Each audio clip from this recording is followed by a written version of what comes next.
नमस्कार विद्यार्थी मित्रांनो, आज आपण बघणार आहोत इयत्ता दुसरीच्या मराठी बालभारती पाठ्यपुस्तकातील पान क्रमांक 42 वरील 14वा धडा आदितीचे साहस. चला तर बघूया. पावसाळ्याचे दिवस होते. सर्वत्र प्रसन्न वातावरण होते. गावातील नदीला खूप पाणी आले होते. आदिती व तिच्या मैत्रिणी रजिया, मेघा, श्रावणी, गौरी या नदीच्या काठावर खेळायला गेल्या होत्या. नदीकाठच्या झाडाखाली सगळ्या मैत्रिणी खेळत होत्या. खेळता खेळता रजिया व मेघा नदीकडे गेल्या. एवढ्यात मेघाचा मोठमोठ्याने ओरडण्याचा आवाज आला. धावा धावा, लवकर या, रजिया पाण्यात पडली. हा आवाज आदितीच्या कानांवर पडला. या सगळ्याजणी धावतच नदीकिनारी पोहोचल्या. आदितीने लगेचच नदीच्या पाण्यात उडी घेतली. सरसर पोहत रजियाच्या दिशेने निघाली. तोवर आजूबाजूचे लोक जमा होऊन म्हणत होते, अरे अरे, रजिया बुडते आहे. एवढीशी आदिती तिला कशी वाचवणार? आदितीला फक्त रजिया दिसत होती. कसेही करून तिला वाचवायचे एवढाच विचार तिच्या मनात होता. पुढे काय झाले बघा. रजिया खूप घाबरली होती. आदितीने रजियाला काठाकडे आणले. लोकांनी मोठा दोर पाण्यात सोडला होता. आदितीने दोर घट्ट पकडला. सर्वांनी त्या दोघींना पाण्यातून बाहेर काढले. बघा, ही बातमी गावात व रजियाच्या घरीही पोहोचली. तिची आई धावत आली. त्या दोघी सुखरूप पाहून आई म्हणाली, आदिती, आज तुझ्यामुळे माझ्या रजियाचा जीव वाचला. केवढी धाडसी मुलगी आहेस तू. रजियाने आनंदाने आदितीला मिठी मारली. नवीन शब्द शिकूया. जीव, प्राण, धाडसी, शूर, सुखरूप, सुरक्षित. मला हे समजले. उत्तरे लिही. मुली खेळायला कोठे गेल्या? मुली खेळायला नदीच्या काठी गेल्या. आदितीच्या मैत्रिणींची नावे लिही. आदितीच्या मैत्रिणींची नावे काय आहेत? रजिया, मेघा, श्रावणी, गौरी हे त्यांच्या मैत्रिणींचे नावे आहेत. आदितीने कोणाला वाचवले? आदितीने रजियाला वाचवले. रजियाच्या आईने आदितीचे कौतुक का केले?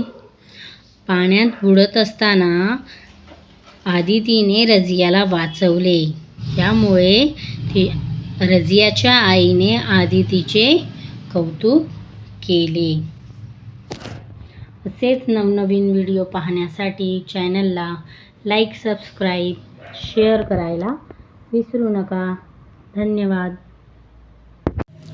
उतारा वाच, उत्तरे सांग. सायंकाळ झाली. झुगी अभ्यास करत बसली होती. झोपडी बाहेर कोकरू बांधले होते. आईने झुगीला चुलीवर ठेवलेल्या भातावर लक्ष ठेवायला सांगितले. आई विहिरीवर पाणी आणायला गेली.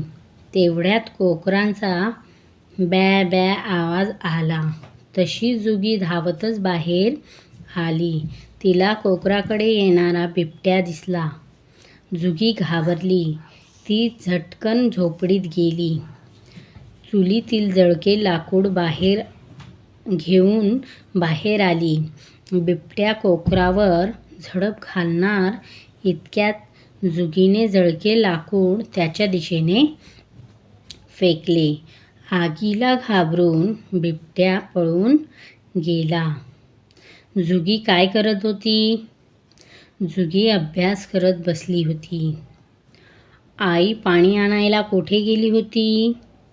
आई पाणी आणायला विहिरीवर गेली होती. जुगी का घाबरली? तिला कोकराकडे येणारा बिबट्या दिसला यासाठी जुगी घाबरली. जुगीने जळके लाकूड का आणले?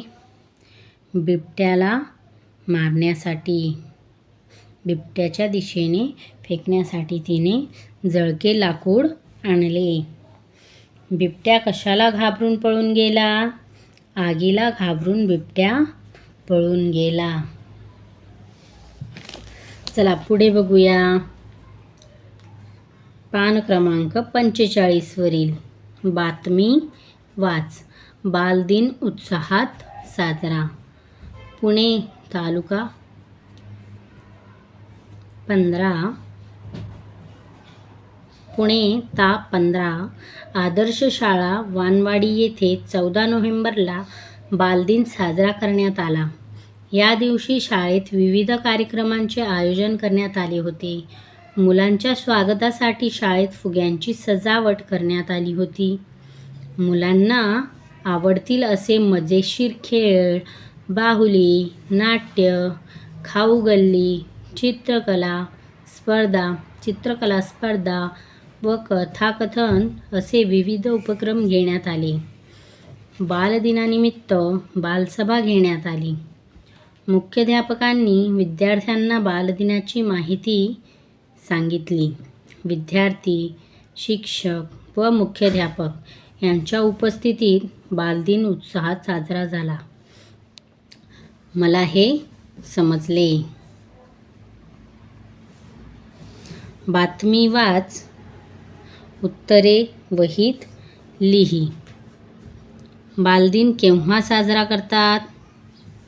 बालदिन 14 नोव्हेंबरला साजरा करतात. मुलांच्या स्वागतासाठी कशाची सजावट केली होती? फुग्यांची. शाळेमध्ये फुग्यांची सजावट करण्यात आली होती मुलांच्या स्वागतासाठी. बालदिनानिमित्त शाळेत कोणकोणते उपक्रम घेण्यात आले? बालदिनानिमित्त शाळेमध्ये मुलांना आवडतील असे मजेशीर खेळ, बाहुली नाट्य, खाऊगल्ली, चित्रकला स्पर्धा व कथाकथन असे उपक्रम घेण्यात आले. चला वाचूया. उतारा वाच, उत्तरे सांग. रिया आणि पार्थ यांच्याकडे विविध गोष्टींचे पुस्तके आहेत. त्या पुस्तकात रंगीत चित्रे आणि मजेदार गोष्टी आहेत. रिया रोज संध्याकाळी गोष्टीची पुस्तके वाचते. आजी आजोबा, आई बाबा तिच्या गोष्टी ऐकतात. रियाच्या गोष्टीत कधी ससा उड्या मारतो तर कधी वाघ डरकाळी फोडतो. गोष्टीतील अशी मजेदार चित्रे पाहून पार्थला खूप आनंद होतो. रियाकडे कशाची पुस्तके आहेत? गोष्टीची पुस्तके आहेत. गोष्टीच्या पुस्तकात कोणती चित्रे आहेत? रंगीबिरंगी चित्रे आहेत. रियाच्या गोष्टीत कधी ससा उड्या मारतो, कधी वाघ डरकाळी फोडतो. रियाच्या गोष्टी कोण कोण ऐकतात? आजी आजोबा, आई बाबा. तुला गोष्टी ऐकायला आवडतात की वाचायला? कारण सांग. असेच नवनवीन व्हिडिओ पाहण्यासाठी चॅनलला लाईक, सबस्क्राईब, शेअर करायला विसरू नका. धन्यवाद.